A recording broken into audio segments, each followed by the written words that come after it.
The author says, Mr. de László, what is your palette? May I have a list of the colors on which you mainly depend? And his reply, it's not a very long list. Here they are, in the order in which I put them on my palette. Ultramarine rose, oh, it can't be right, chrome orange, yellow ochre, burnt sienna.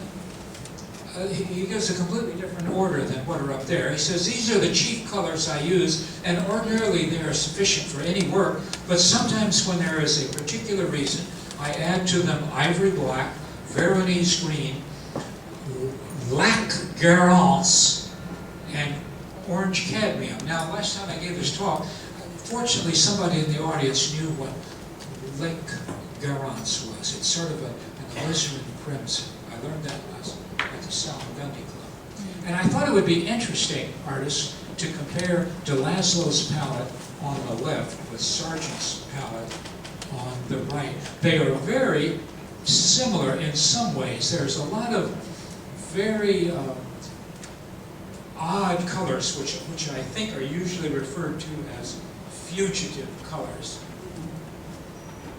But they both contain, this is really interesting, both artists' palette contains ivory black. Now remember, both of them consider themselves impressionists, particularly Sargent. He was proud to be called an impressionist. And didn't the impressionists preach that you didn't use ivory black? And then the next slide is one of the brushes, and the author says, you have a remarkable sheaf of brushes. Do you really use them all? I don't find that remarkable, actually, but his answer is, I do use most of them because I'm very anxious to keep my color always clean, and for a clean touch, a clean brush is necessary. I have my sheaf beside me, and I can pick up a fresh brush from it whenever I want. By the way, I would like to mention that for the sake of purity of color, I avoid, as far as possible, mixing more than two colors together at any time. All right. Now look at that. Here's the first sketch, and he's not working on the canvas here. He's working on a piece of paper, and he says, I do a rapid drawing of the subject in my sketchbook to make sure that the movement, the light and shade, and the placing are as I wish them to be. In other words, to be certain that the decorative effect of the picture is complete. Do you transfer your drawing to the canvas? No, I don't use it again. It has served its purpose as a record of my intention, and it has helped me to decide how I intend to deal with my subject. But the picture is now fully formed in my mind, he says. Okay, the next slide, number 2, is the caption says, the first brush lines on the portrait. And the following 2 short answers are going to blow you away. Question, how then do you start on the canvas? Answer, my clean canvas is now on the easel before me in its frame. And second question, in its frame? And he says, why yes, certainly. He says, you see that the canvas is in a rather impressive frame. He says, why yes, certainly. I believe that the frame is an integral part of the picture. It must be there from the beginning. If it is added at the last moment, after the picture is finished, there's always a risk that it may not agree with the character of the work. How does he do that, artist? How does he paint up to that frame? I don't get it. And so finally he says, well, you have the canvas and the frame. What about the picture? How do you get that going? And he says, you seem to think that my practice is full of dark secrets. He says, I assure you, my dear friend, that I have no tricks to reveal. I have no enlarged photographs up my sleeve, and no mechanical devices which I can produce for your benefit. I just put my canvas beside my sitter and begin to paint. Number 3. This one is entitled The Gradual Development of the Main Masses. And the poor writer is completely flummoxed by now. He says, he puts out a timid little question. Do you really mean you begin straight away with the brush? De László says, why, of course.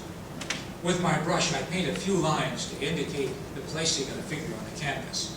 as a first step. This is essential, since the way in which the figure is placed and so forth and so on. And the writer says, what next? And then he says, I begin to deal with the head, seeking to express by means of light and shade the construction of the skull and so forth. All right, the next picture is entitled Indicating the General Form of the Mouth. Now there the sweet model is sitting there holding that impossible pose. How does she do that? But artists, would you see where the canvas is relative to the model? How does he do that? If he turns his head to look at her, he's looking at the side of her head, isn't he? Would you, somebody explain that to me when the lecture's over? Steve, you understand that? You've seen that. You've seen those pictures of Sargent. Yeah. How do they do that? I'm not offering myself as an authority on this because I don't know how he does it. All right, here's number 6. We're almost finished. This says, head and accessories receive an almost simultaneous attention to achieve unity effect. Number 7 says, the building up process, alternatively, of the nose and the mouth. Number 8 says, using a maul stick as a support for the hand, the artist supplies detailed touches. And then number 9, the portrait after 3 hours work. Okay, number 10, while paying attention to the accessories, observation of head and expression continues. Okay, now here's the 2 key pictures. Number 11, when I stand back, I am recording mentally what I'm going to put on my canvas when I walk up to it.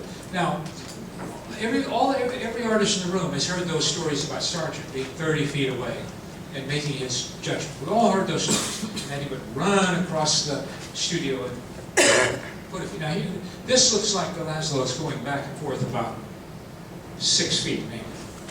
But now there he is up at the canvas putting the touch on. And again, if he had second thoughts about it, and he looks over at the model, he's not going to see what's on the canvas by any means. But anyway, there it is. There it is. Now, this picture number 13 says, the chief value of the hand mirror is that it gives a new point of view of both sitter and portrait. It acts as a check on the drawing and the relation of tones, and we have all experienced that. And the standing mirror, it entertains the sitter and helps to maintain the desired expression. You know that our friend, I've already mentioned his name once, our friend Michael Del Priore owns that very mirror. He bought it at an auction sale in London. It came up, it said, standing mirror from the Philip de László studio. I'm trying to get it from him. I'm offering him a meeting. But my wife won't let me do it. And then number 15 says, the portrait after a second sitting of 3 hours, that is, after 6 hours work. And then number 16, the work on the hands and the arms. Number 17, the painter here is bringing up the hands to the necessary degree of finish. And then I think this is the last picture. The model, the artist, and the painting. It's a whale of a good job. So what's the grand total? Oh, the entire, in this instance, it says the entire sitting occupied 8 1/2 hours. Well, that's de László for you. Now,